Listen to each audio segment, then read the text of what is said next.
तो कैसे हैं आप लोग? उम्मीद करता हूँ आप बहुत अच्छे होंगे।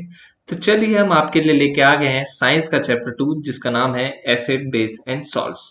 तो चलिए चालू करने से पहले अगर आप इस यूट्यूब चैनल पे नए हैं तो इसको सब्सक्राइब कर दीजिए और बेल आइकन दबा दीजिए, जिससे कि आपको लेटेस्ट अप टू डेट मिलता रहे और आप हमारी सारी वीडियो को एक्सेस कर सके और देख सके। तो चलिए हम स्टार्ट करते हैं एसिड बेस एंड सॉल्ट्स। जैसे कि हमें नाम से ही पता चल रहा है, इसके अंदर हम पढ़ेंगे एसिड्स के बारे में, बेस के बारे में एंड सॉल्ट्स के बारे में। तो चलिए चालू करते हैं। तो सबसे पहले हम एसिड्स की डेफिनेशन देख लेते हैं क्या होती है। Substance which turns blue litmus solution red are called acid. Acid are sour in taste. इसका मतलब जो ब्लू लिटमस पेपर होता है उसको अगर हम एसिड्स के अंदर डिप करेंगे तो वो हमें रेड कलर दे देगा, जिससे कि हमें इंडिकेशन मिलेगा कि ये एक एसिड है, जिससे कि हम बोल सकते हैं ये एक एसिड है।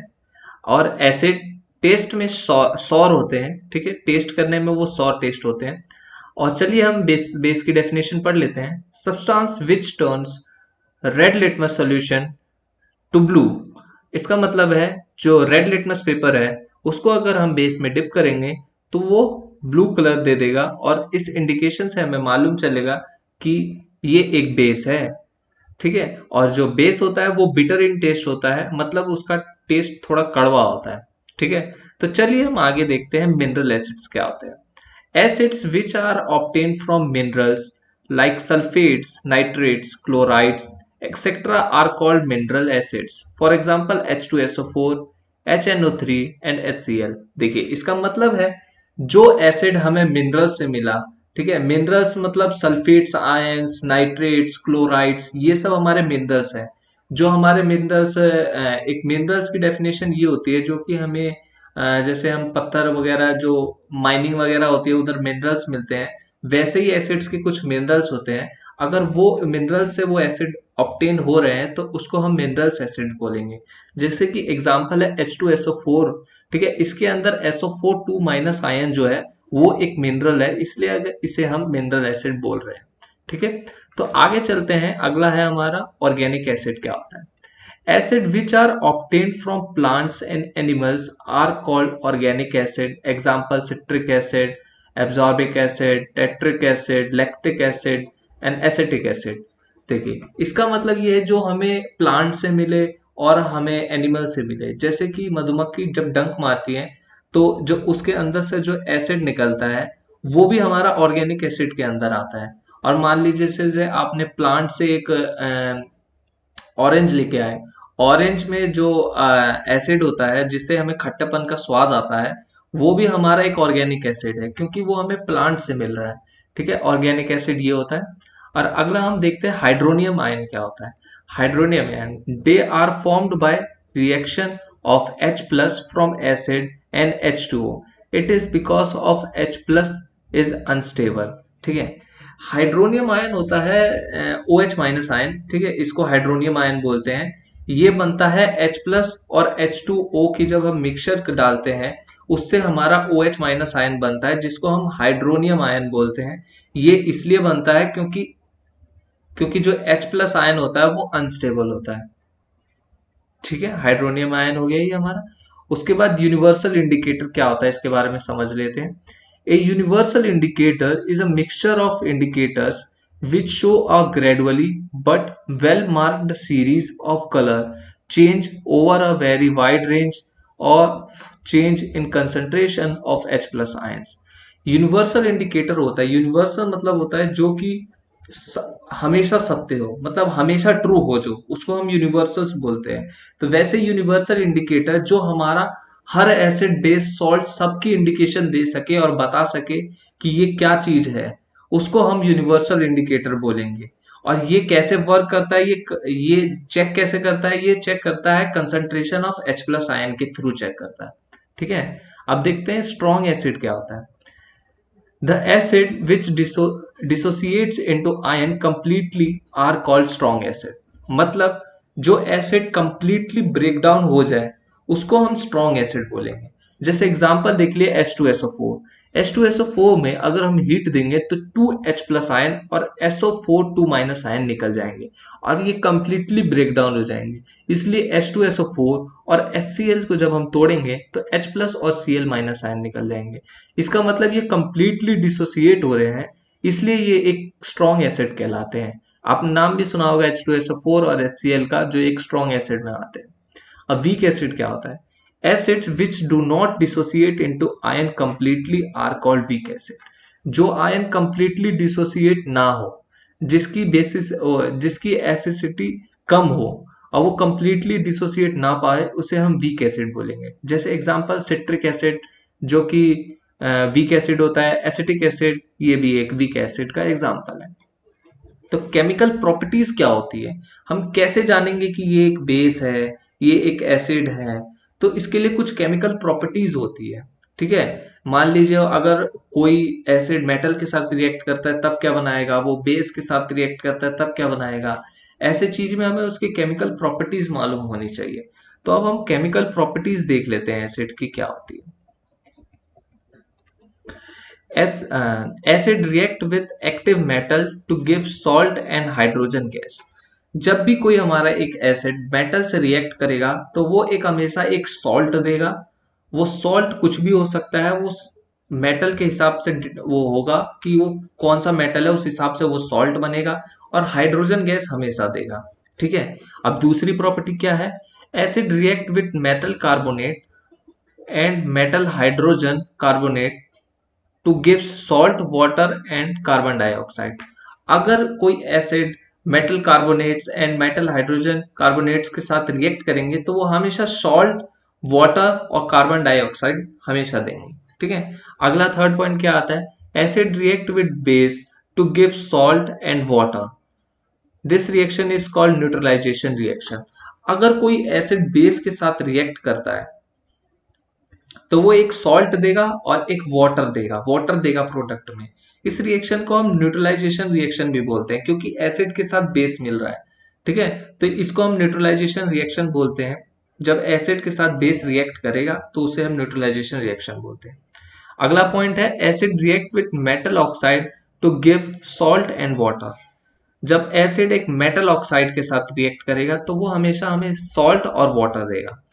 ये जो हमारी चार प्रॉपर्टी है, ये हमें याद होनी चाहिए कि अगर वो मेटल के साथ रिएक्ट करे तो क्या देता है, अगर वो मेटल कार्बोनेट्स के साथ रिएक्ट करे तो क्या देगा, अगर वो बेस के साथ रिएक्ट करेगा तब क्या देगा, अगर वो मेटल ऑक्साइड्स के साथ रिएक्ट करेगा तब क्या देगा, ठीक है। तो अब हम आगे बढ़ते हैं, केमिकल प्रॉपर्टीज ऑफ बेस जान लेते हैं। बेस की क्या क्या केमिकल प्रॉपर्टीज होती है, अगर वो मेटल के साथ रिएक्ट करेगा, अगर वो किसी के साथ रिएक्ट करेगा तो वो कैसे देगा। Reaction with metals, certain metals such as zinc, aluminum and tin react with alkaline solution on heating and hydrogen gas is evolved। इसका मतलब ये है कि अगर जैसे मेटल है जिंक, एल्युमिनियम और टिन, जो रिएक्ट करेंगे अल्कलाइन सोल्यूशन। अल्कलाइन सोल्यूशन मतलब होता है बेस, अल्कलाइन सोल्यूशन मतलब एक बेस होता है, ठीक है। इसको हम अल्कलाइन सोल्यूशन बोलते हैं। अगर कोई बेस जिंक के साथ, एल्युमिनियम के साथ रिएक्ट करेगा, ठीक है, तो उसके साथ एक हाइड्रोजन गैस इवॉल्व होगी, H2 गैस इवॉल्व होगी हमेशा बेस के साथ। ये याद रखने की चीज है। और रिएक्शन विद एसिड, ये हमने उसमें भी पढ़ा था। अगर रिएक्शन विद एसिड, एसिड के साथ बेस रिएक्ट करेगा तो एक न्यूट्रलाइजेशन रिएक्शन होगी, सॉल्ट के साथ ये एक वाटर प्रोड्यूस करेगा, ठीक है। अब पढ़ लेते हैं ये इंडिकेशंस कैसे देंगे, हम कैसे जानेंगे कि ये एक बेस है, ये सॉल्ट है या एक एसिड है, ठीक है। तो इंडिकेशन, इंडिकेटर्स क्या होते हैं पहले हम जान लेते हैं। Indicators are substance which indicate the acid basic nature of the solution by their colour change. मतलब जो इंडिकेटर होते हैं वो हमें बताते हैं कि कौन सी चीज एसिड है, कौन सी चीज बेस है, ठीक है। कैसे बताते हैं वो हमें? कलर चेंज करके, ठीक है। अब मान लीजिए कुछ इंडिकेटर होते हैं कलर चेंज करके बताते हैं। अब कुछ जैसे हम लिटमस पेपर एक इंडिकेटर है, वो अगर वो एसिड है तो वो ब्लू लिटमस पेपर को रेड में चेंज कर देगा, ठीक है। अब वो बेस है तो वो रेड को ब्लू में चेंज कर देगा, ठीक है। ये एक इंडिकेटर है। वैसे ही एक इंडिकेटर होता है पीएच स्केल, ठीक है। पीएच स्केल एक इंडिकेटर है, तो इसके बारे में हम देख लेते हैं ये क्या कैसे काम करता है। Scale for measuring hydrogen ion concentration in a solution, the pH of solution is defined as the negative logarithm of hydrogen ion concentration in moles per litre. ठीक है, इसका मतलब क्या होता है कि मान लीजिए जो ये पीएच स्केल है, pH scale hydrogen ions concentration से हमें बताता है कि हमारा जो सॉल्यूशन है वो बेस है या एसिड है। मान लीजिए अगर एसिड होगा तो उसके अंदर हाई कंसंट्रेशन होगी H प्लस आयन की। ठीक है, तो इससे हमें मालूम चलता है कि H प्लस आयन की अगर हाई कंसंट्रेशन होगी तो जो पीएच वैल्यू होगी वो लो होगी। ठीक है, तो एसिड के लिए पीएच वैल्यू हमेशा लो होती है। ठीक है, और बेस के लिए हमेशा पीएच वैल्यू हाई होती है। और 7 हमारा जो होता है वो न्यूट्रल होता है पीएच वैल्यू में, पीएच स्केल में। ठीक है, तो अब ये आप देखोगे हाइड्रोजन आयंस के थ्रू हमें बता रहा है, मगर अगर हम देखें पीएच स्केल हाइड्रोजन आयन के थ्रू बता रहा है तो हमारा पीएच की वैल्यू हाई होनी चाहिए एसिड के लिए, मगर वो लो होती है। क्यों? क्योंकि जो पीएच जो है वो minus logarithm of H plus ion होता है। ठीक है, जो हमारा एसिड के लिए पीएच निकलता है वो minus logarithm of H plus ion होता है या minus logarithm of H3O plus ion होता है। ठीक है, ये होता है हमारा पीएच। ठीक है, तो इसलिए हमें खाली पीएच में ये ध्यान रखना है कि अगर पीएच की वैल्यू लो है तो अगर वो 7 से लो है तो वो एक एसिड है, अगर वो 7 से ऊपर है तो वो हमारा बेस है, अगर वो 7 है तो वो हमारा न्यूट्रल है। ठीक है, अगर क्वेश्चन में पूछे अगर हमें H प्लस की कंसंट्रेशन दे रखी हो तो हम पीएच की वैल्यू कैसे निकालेंगे? PH minus log H plus concentration, और लॉग की वैल्यू बेस 10 होगी। ठीक है, लॉग बेस 10 में होगा। और जो पीएच की वैल्यू अगर H3O प्लस आयन दे रखा है उसकी कंसंट्रेशन, तब कैसे निकालेंगे? PH minus logarithm of H3O plus ion. ठीक है, तो ऐसे दो तरीके से हम पीएच की वैल्यू निकाल सकते हैं। और पीएच का हमने एक सिंपली देख लिया कि पीएच से हम कैसे पता लगा सकते हैं कि कौन सी चीज बेस है और कौन सी चीज एसिड है। ठीक है, अगर पीएच की वैल्यू 7 से लो है तो वो एक एसिड है, और पीएच की वैल्यू 7 से बड़ी है तो वो एक बेस है, और 7 है तो वो एक न्यूट्रल सॉल्यूशन कहलाता है। ठीक है, आगे हम देखते हैं, जैसे हमने इधर बताया था the pH of an acid solution is greater or lesser than 7, और pH of a basic solution is greater than 7। ठीक है, और अब देख लेते हैं कुछ इंपॉर्टेंट कंपाउंड्स जो कि हमेशा पेपर में आते हैं। ठीक है, और इसके यूजेस क्या क्या होते हैं ये हमेशा पूछे जाता है पेपर में। सबसे पहला कंपाउंड आता है वॉशिंग सोडा। वॉशिंग सोडा होता है जैसे वॉशिंग डिटर्जेंट होता है वैसे ही वॉशिंग सोडा होता है, आपने आपके घरों में जरूर इस्तेमाल होता होगा। वैसे केमिकल इसका केमिकल नेम होता है सोडियम कार्बोनेट, सोडियम कार्बोनेट डीकाहाइड्राइड। ठीक है, इसका मतलब इसका केमिकल नेम ये होता है, और इसका केमिकल फॉर्मूला होता है Na2CO3.10H2। ठीक है, और इसके यूजेस क्या होते हैं? मैन्युफैक्चरिंग ऑफ बोरेक्स और कास्टिंग सोडा, और सॉफ्टिंग ऑफ हार्ड वाटर। ये सॉफ्टनिंग के काम आता है हार्ड वाटर को, मतलब सॉफ्टवेयर वाटर को कैसे हार्ड वाटर में सॉफ्टनिंग करते हैं। ठीक है, इसके काम आता है वॉशिंग सोडा। ठीक है, अब अगली चीज आती है, अगला आता है बेकिंग सोडा। बेकिंग सोडा क्या होता है, इसका केमिकल फॉर्मूला क्या होता है और इसका केमिकल नेम क्या होता है? पहले केमिकल नेम देख लेते हैं। केमिकल नेम होता है सोडियम हाइड्रोजन कार्बोनेट। ठीक है, और इसका केमिकल फॉर्मूला होता है NaHCO3।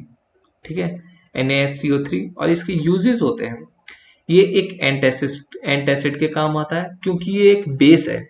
बेकिंग सोडा एक बेस है तो ये एक एंटासिड के काम आता है। एंटासिड होती है जो हमें एसिडिटी से राहत दे, उसको हम एंटासिड बोलते हैं। और ये इंग्रेडिएंट ऑफ बेकिंग पाउडर होता है, मतलब इससे हम बेकिंग पाउडर भी बनाते हैं बेकिंग सोडा से। ठीक है, तो ये दो चीज हो गई। अब हम अगला देखते हैं, अगला है ब्लीचिंग पाउडर। ब्लीचिंग पाउडर का केमिकल नेम होता है कैल्शियम ऑक्सीक्लोराइड। ठीक है, और इसका केमिकल फॉर्मूला होता है COOCl2। और इसके यूजेस देख लेते हैं क्या क्या होते हैं। Bleaching cloth use as oxidising agent. हाँ, ये एक ऑक्सीडाइजिंग एजेंट जो हमने चैप्टर फर्स्ट में पढ़ा था केमिकल रिएक्शंस में, ठीक है। ऑक्सीडाइजिंग एजेंट क्या होता है, जो हमारा किसी चीज को रिड्यूस करे, ठीक है। रिड्यूस करे उसको हम ऑक्सीडाइजिंग एजेंट बोलेंगे, ठीक है। और वो रिडक्शन क्या होता है, रिडक्शन रिएक्शन क्या था, जिसके अंदर हमें H प्लस आयन बढ़े और OH माइनस ओ H वो हाइड्रोजन बढ़े और ऑक्सीजन की मात्रा कम हो, ठीक है। तो ये जो हमारा है ये एक ऑक्सीडाइजिंग एजेंट के काम आएगा, और ये एक डिसइंफेक्टिंग वाटर के भी काम आता है। मैन्युफैक्चरिंग ऑफ क्लोरोफोम इसी से बनाया जाता है, ब्लीचिंग पाउडर से, ठीक है। अब हम अगला देख लेते हैं। अगला है plaster of Paris. Plaster of Paris आपने सबने देखा होगा। अगर कि अगर वो कोई हड्डी वगैरह टूट जाती है तो उसके अंदर हम प्लास्टर ऑफ पेरिस लगाते हैं, ठीक है। तो केमिकल नेम होता है प्लास्टर ऑफ पेरिस का कैल्शियम सल्फेट हेमीहाइड्रेट, ठीक है। और केमिकल फॉर्मूला होता है इसका CaSO4 डॉट हाफ H2O, ठीक है। और ये यूज होता है plastering fractured bone, making toys और मेकिंग स्टेचूज बनाने में भी यूज होता है, टॉय बनाने में भी यूज होता है। अगर कोई हड्डी वगैरह टूट जाती है तो फ्रैक्चर्ड बोन्स में भी यूज होता है ये प्लास्टर ऑफ पेरिस, ठीक है। अगला आता है इसकी प्रिपरेशन। ये हम कैसे करेंगे, ये पूरी टॉपिक का, पूरे चैप्टर का सबसे इंपॉर्टेंट पार्ट है कि हम इसकी प्रिपरेशन कैसे करेंगे। और ये 100% इन तीनों में से कोई एक चीज आ सकती है आपके पेपर में, फाइनल पेपर में भी और टेस्ट में तो आएगी आएगी। तो पहले देख लेते हैं preparation of bleaching powder. Bleaching powder की हम प्रिपरेशन के लिए CaOH होल ट्वाइस और इसके अंदर क्लोरीन गैस मिलाते हैं, ठीक है, और हीट करते हैं इसको। तो ये हमारा ब्लीचिंग पाउडर देता है, जिसे है CaCO Cl2, जिसे हमने बोला था कि ये ब्लीचिंग पाउडर देगा और इसके साथ साथ वाटर दे देगा। और ब्लीचिंग पाउडर का जो हमने केमिकल नेम पढ़ा था, ब्लीचिंग पाउडर का केमिकल नेम था कैल्शियम ऑक्सीक्लोराइड, ठीक है। तो इसके प्रिपरेशन कैसे बनती है आपने देख लिया। CaOH होल ट्वाइस डालते हैं, इसके अंदर क्लोरीन गैस मिलाते हैं, हीट करते हैं इसको, ब्लीचिंग पाउडर और H2O ये रिलीज करेगा, ठीक है। अब preparation of washing soda by baking soda, मतलब वॉशिंग सोडा बनाना है बेकिंग सोडा के यूज से, ठीक है। तो कैसे बनाएंगे, बेकिंग सोडा पहले 2NaOH CO3 मतलब 2 मोल्स ऑफ बेकिंग सोडा लेंगे, इससे हम हीट करेंगे तो Na2CO3 washing soda plus H2O plus CO2 मिलेगा। अगर हम बेकिंग सोडा को हीट करते हैं तो washing soda plus H2O plus CO2 मिलेगा, ठीक है। अगर हमें वॉशिंग सोडा से बेकिंग सोडा बनाना है तो वॉशिंग सोडा Na2CO3 और इसके अंदर हम वाटर मिला देंगे, ठीक है। तो ये Na2CO3.10H2 हो जाएगा। ये जो रिएक्शन होती है ये एक रिवर्सिबल रिएक्शन होती है, ठीक है। इसको हम रिवर्सिबल रिएक्शन बोल सकते हैं। अगर हम दोनों हैंड से करें तो ये एक रिवर्सिबल है।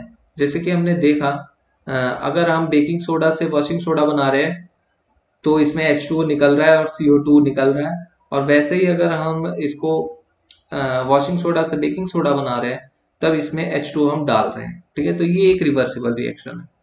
अब preparation of plaster of Paris देख लेते हैं कि प्लास्टर ऑफ पेरिस कैसे बनेगा, ठीक है। इसके अंदर हम पहले जिप्सम क्या होता है, जिप्सम में एक एलिमेंट, एक छोटा पार्ट होता है प्लास्टर ऑफ पेरिस का, ठीक है।